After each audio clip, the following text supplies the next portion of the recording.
What's up, my brothers and sisters? This is your boy, your brother, the Phoenix, stopping in this morning. Wanted to have a quick conversation about a phrase that we use sometimes that's true, but then also not so true. We often make the comments, or I've heard many people make the statement, only God can judge me.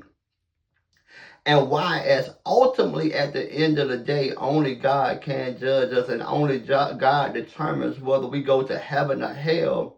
The reality of it is that we're judging each other every day.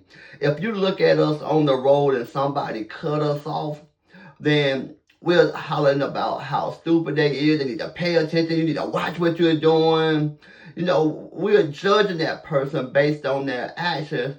Where if we happen to be the one that's driving and accidentally cut someone else off, we want to be judged by our intention. Oh, I'm sorry, my bad. I didn't mean to do that. And we want that to be cool. So we give ourselves a lot more grace than we give other people when they're on the road. And even I was listening to one of the YouTubers that I listen to, who in regards to weight loss, and he made a statement. He said, "I don't listen to overweight preachers." And I don't know if you know this, but I happen to be an overweight preacher. And I get where he was going with it because he was saying that an overweight preacher is showing that he has some undiscipline in his life. And the reality of it is that is true. However, he said this while he was consistently using profanity and, like it was no tomorrow. And so my thought was, I get what he's saying, but at the same time, he hasn't learned the ability or the discipline to control the words that come out of his mouth. So he has an issue with self control as well. It's just in a different area.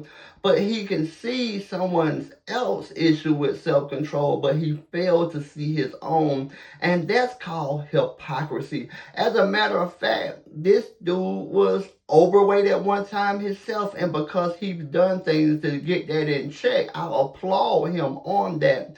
But then you can't forget where you came from. And a lot of times that's how we do in Christian life.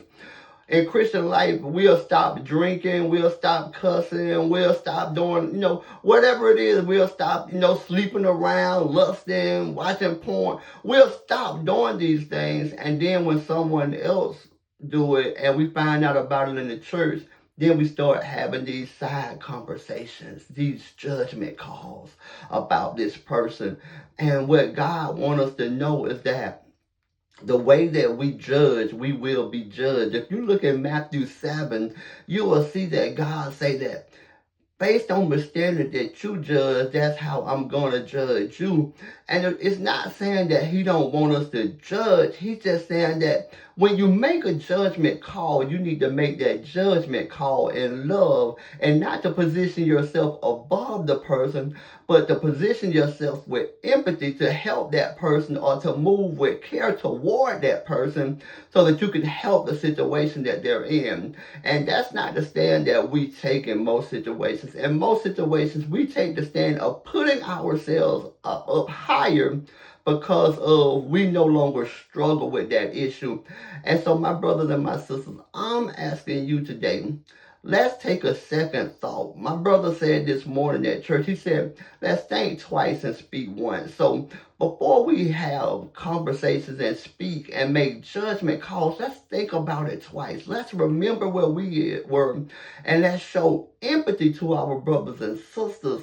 And then let's love on our brothers and sisters. When Jesus came, he did not put a wall up against sinners, but he ate with sinners. He dined in with those sinners and showed them love so that they would grow to believe in who he is and who he was and who he would be. And that's what we're to do. We're to love those ones that struggle with those different situations and help them move into a place the way they can grow beyond those situations through the word of God. And when we do that, we will see God's glory manifested like never before. This is your boy, the Phoenix, saying, God bless, love you, and I'll catch you next week. Peace.